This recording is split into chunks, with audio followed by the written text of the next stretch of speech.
Good evening, aviators. Welcome back. I haven't uploaded a video for quite a while. The last 4.5 months has been a little bit of an adventure with a lot of unexpected turns. So today, we're just doing a little flight over to Buffalo from Crystal Airport. And I was just going to talk through everything that's been going on the last 4.5 months since I purchased this aircraft. And some of the things I've learned along the way, some of the upgrades I've done, some of the repairs, and some of the unexpected turns and things that have come up along the way. And but yeah, today was the first flight in my plane solo. So today was a huge day and extremely rewarding, and just overall was amazing because for the last 4.5 months I have not been able to fly on my own because of the requirements with my insurance policy. So I'll start there, and then we'll talk through all the upgrades and things that have changed with my plane, and then we'll finish with just kind of talking about the future and other things I'm working on.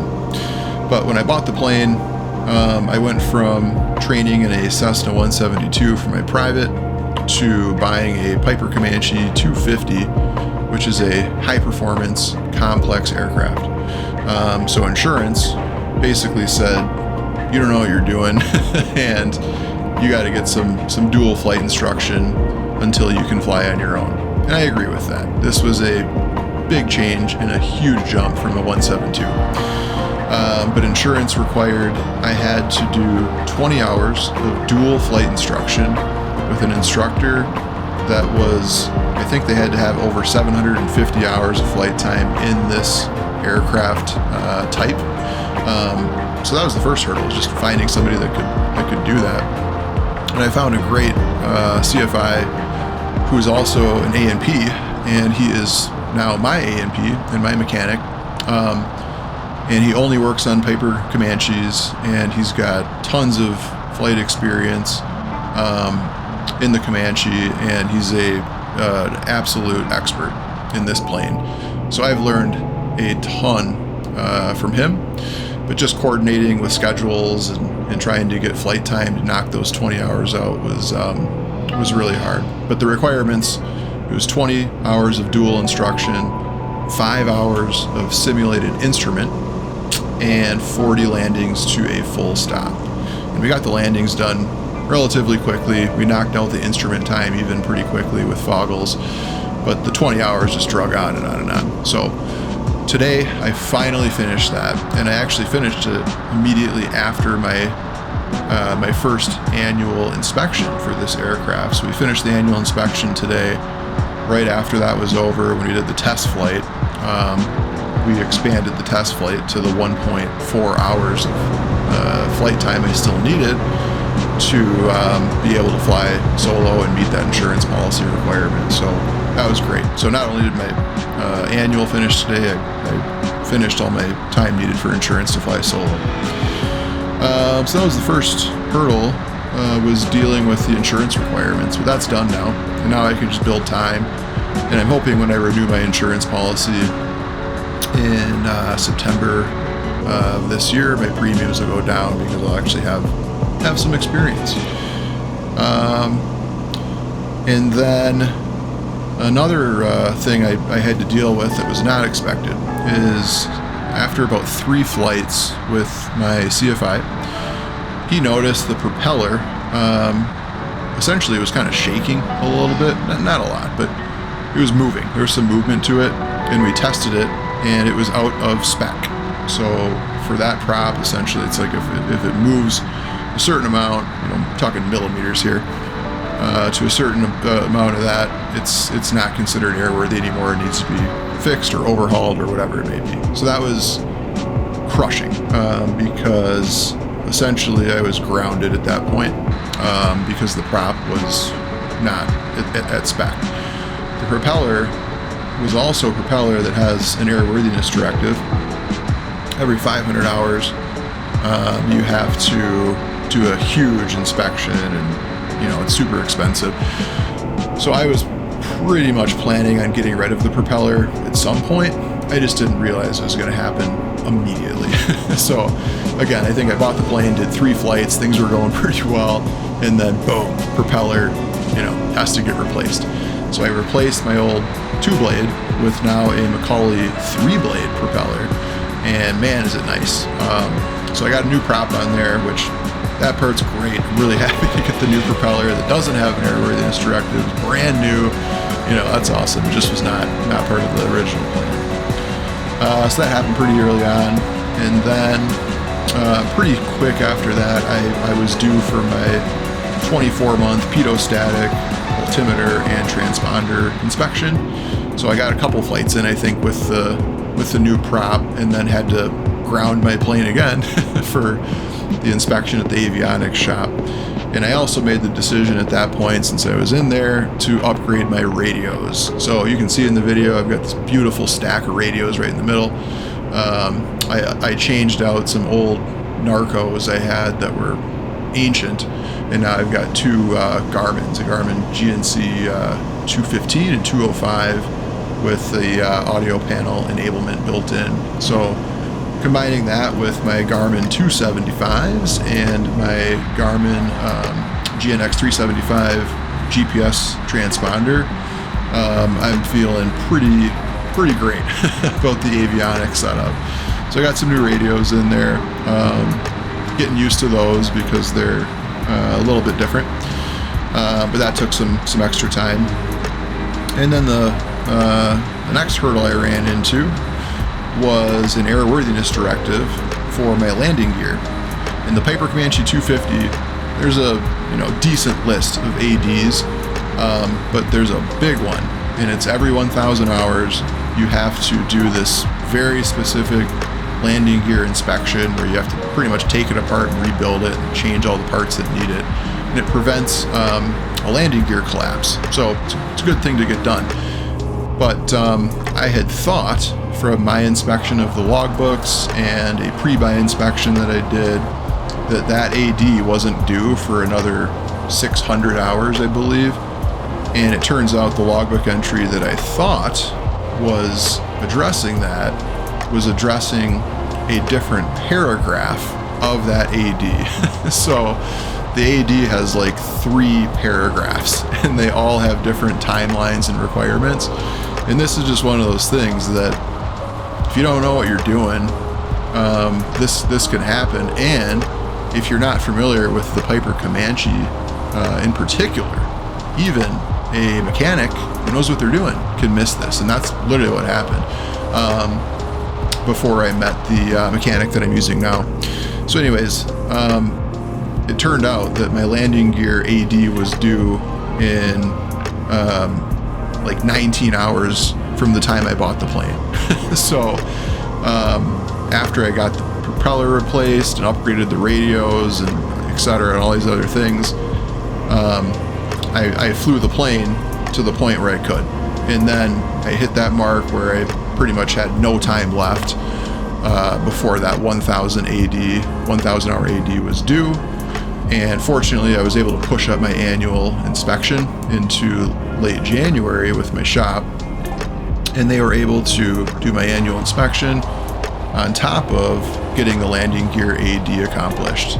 So they knocked it all out, but because it was a pretty big annual with the AD included, it took 3.5 weeks. And I actually went in for about 2 of those 3.5 weeks and helped, and took apart my plane and helped put it back together and helped inspect every part, and that was so helpful.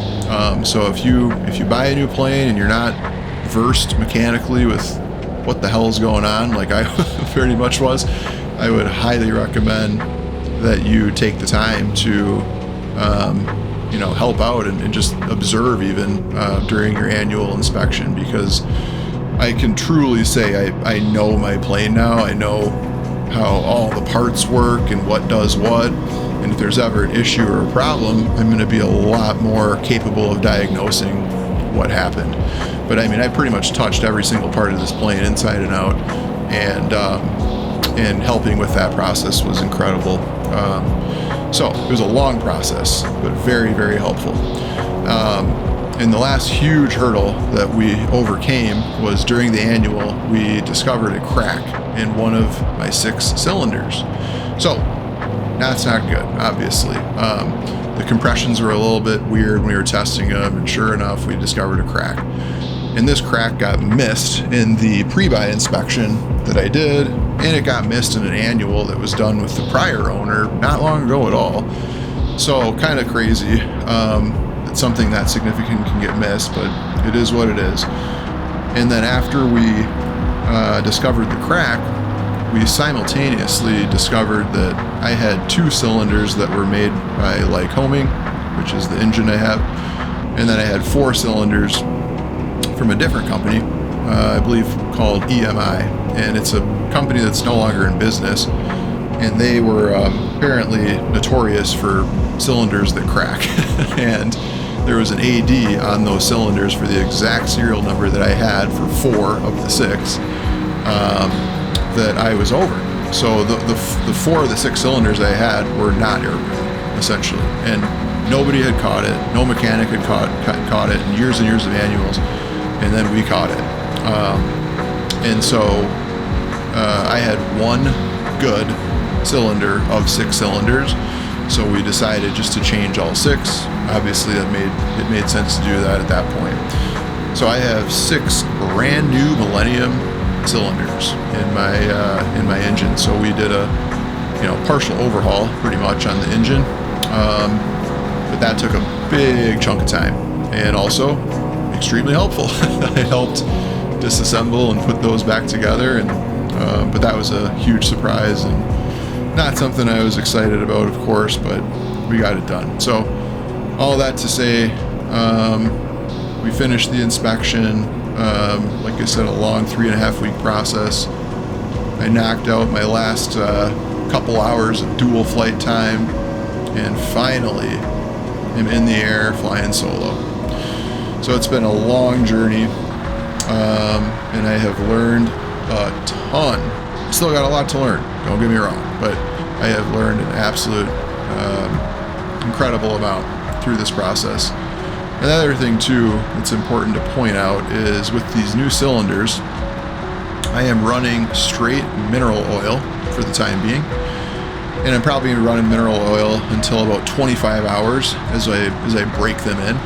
And then when you're watching flight footage, like today especially, I was running for the majority of the flight, for the cruise portion especially, running the engine at extremely high pressure and just really running it hard to break in the cylinder. So I was running at 25 squared for a good chunk of my cruise, and keeping the pressure really high as they're breaking in. So I think they're pretty much broken in. I don't have CHT gauges in my plane, unfortunately, so I can't unfortunately use an engine monitoring system to see what my cylinder head temperatures are.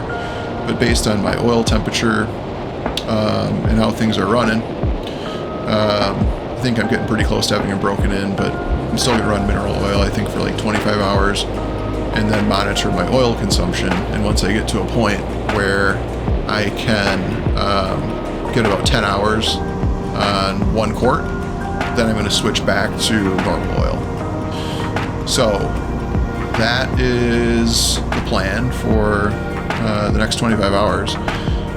And then moving forward, I am doing instrument training. So the last 4.5 months, being on the ground a lot, I have done a lot of studying, ground school studying for instrument training. So that's been good, just kind of at least getting that done. I'm using 2 different flight schools at the moment. The first one I started with, I didn't really like that much. Now I'm using a different one, and it's a lot better. And then I've got a good chunk of instrument flights scheduled with my CFII. So I'm going to start getting my instrument training done. And the goal really is to try to take my check ride sometime before the end of the year. I'm being patient with it. I'm not in like an urgent rush to get my instrument license, but that is the game plan for the rest of this year. Other than that, though, like I said, if you have any questions, on the Piper Comanche 250. If you are somebody looking to purchase an airplane for the first time, you know, I think a lot of my videos are going to be around helping people that are new plane owners, essentially, and just helping any way I can, because when I came into this process, you know, I just jumped in face first and really didn't know anybody and have any resources in this world. So I've learned a ton and just trying to keep learning every day.